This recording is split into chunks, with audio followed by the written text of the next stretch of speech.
آج کے دور میں آبادی اتنی بڑھ گئی ہے کہ آہستہ آہستہ سارے ویرانے آباد ہوتے جا رہے ہیں، لیکن سوچئے اس وقت کا جب یہ شہر بھی گنجان نہیں ہوتے تھے تو ویرانوں کا کیا حال ہوتا ہوگا، اور جو نئے مکانات ان ویرانوں میں بن رہے تھے وہ ویرانوں میں رہنے والی مخلوقات کو کتنا بے چین کرتا ہوں گے۔ آئیے حامد ناصر کا بھیجا ہوا اسی دور کا ایک واقعہ سنتے ہیں۔ یہ بات بہت پرانے دور کی ہے، جب میرے والد کی شادی بھی نہیں ہوئی تھی۔ میرے دادا اس وقت کینٹ لاہور میں گورنمنٹ آفیسر تھے۔ آفس کے ساتھ ہی کوارٹرز تھے جہاں آفیسرز کی رہائش تھی۔ علاقہ نیا نیا آباد ہو رہا تھا۔ ان کوارٹرز میں آنے والے وہ پہلے ہی لوگ تھے۔ کوارٹرز باؤنڈری وال کے اندر تھے اور باہر کافی دور تک صرف جنگل پھیلا ہوا تھا۔ آگے جا کر کچھ سوسائٹیز نیو ڈیولپ ہو رہی تھیں۔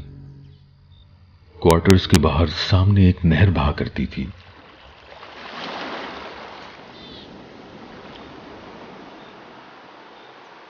رات کے وقت وہاں کیا پراسرار ماحول ہوا کرتا ہوگا۔ چاند کی روشنی میں ویران جنگل، وہاں سے آتی ہوئی پراسرار آوازیں اور سامنے بہتی نہر کا ہلکا ہلکا شور۔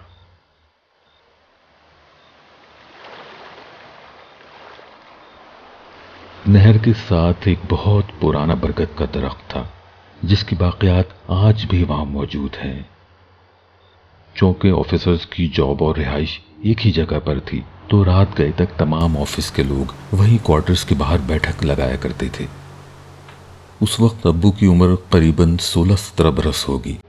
افرادی قوت کم ہونے کی وجہ سے جابز بآسانی مل جایا کرتی تھی اور وقت گزارنے کے اتنے مواقع بھی نہیں تھے، تو ابو نے اسٹڈی کے ساتھ پارٹ ٹائم جاب شروع کر لی تھی۔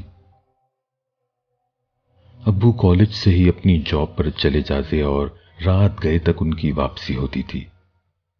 اس وقت چونکہ پبلک ٹرانسپورٹ اتنی عام نہ تھی اور نہ ہی لوگوں کے پاس اپنی ٹرانسپورٹ ہوا کرتی تھی، تو ابو سائیکل پہ ہی سفر کیا کرتے تھے۔ رات کے 12 بجے ہی اس وقت سناٹا ہو جایا کرتا تھا۔ یہی ان کی واپسی کا بھی وقت ہوتا تھا۔ اس رات وہ نہر کے ساتھ ساتھ سائیکل چلاتے ہوئے کوارٹرز کے قریب آ چکے تھے۔ چاند بھی اس رات پورا تھا، روشنی ہر طرف پھیلی ہوئی تھی۔ ابھی وہ کوارٹرز سے کچھ ہی دور تھے، ان کو برگد کے درخت کے ساتھ ایک عورت بیٹھی ہوئی دکھی جس کے غیر معمولی بال دور سے ہی نمایاں ہو رہے تھے اور چاند کی روشنی میں چمک رہے تھے۔ ایسا لگ رہا تھا وہ نہر کے پانی سے کچھ دھو رہی ہے یا برتن میں پانی بھر رہی ہے۔ ابو سائیکل چلاتے چلاتے جب اس کے تھوڑا قریب ہوئے تو وہ درخت کے پیچھے جا کے چھپ گئی۔ اس کے بال اتنے لمبے اور چمکدار تھے کہ درخت کے پیچھے جاتے ہوئے اس کو وہ سمیٹنے پڑے۔ پہلا خیال تو یہ آیا کہ شاید خانہ بدوش لوگ ہیں جو تھوڑی ہی دور کچی زمین پر آباد ہیں۔ اس برگد کی وہاں بہت کہانیاں مشہور تھیں اور ماحول ایسا تھا کہ ڈر بھی محسوس ہونے لگا۔ ابو بغیر اس پر توجہ کیے سیدھے کوارٹرز کی طرف چلے گئے۔ کوارٹرز کی باؤنڈری میں داخل ہوتے ہی انہوں نے درخت کی طرف دیکھا تو وہ عورت پیچھے سے چھپ کر ان کو دیکھ رہی تھی۔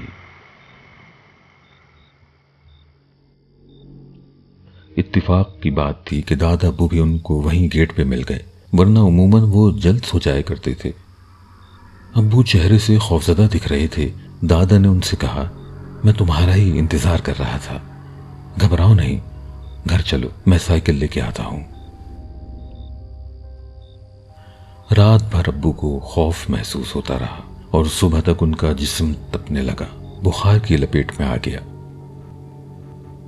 ایک ہفتے تک طبیعت ویسی ہی رہی، نہ کالج جا سکے نہ جاب پر۔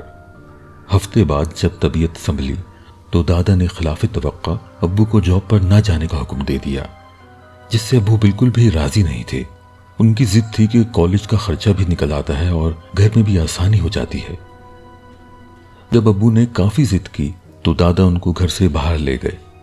ان کو اکیلے میں لے جا کر تفصیل کچھ اس طرح سے بتائی کہ بیٹا یہ کوارٹرز یہاں ویرانے میں جنگلات کاٹ کر تعمیر ہوئے ہیں۔ قریب کی آبادی بتاتی ہے کہ ان جنگلات میں پراسرار مخلوق رہا کرتی تھی۔ جو نہ جانے جنات ہیں یا کچھ اور۔ شروع میں تو یہاں حالات ٹھیک رہے، لیکن پچھلے ہفتے سے اس مخلوق کی رات کے وقت کوارٹرز کے آس پاس چہل پہل دکھ رہی ہے۔ خاص کر سامنے برگد کے درخت کے آس پاس کچھ چھوٹے قد کی بہت لمبے بالوں والی عورتوں کو دیکھا گیا ہے جو رات کے وقت ادھر نہر پہ آتی ہیں۔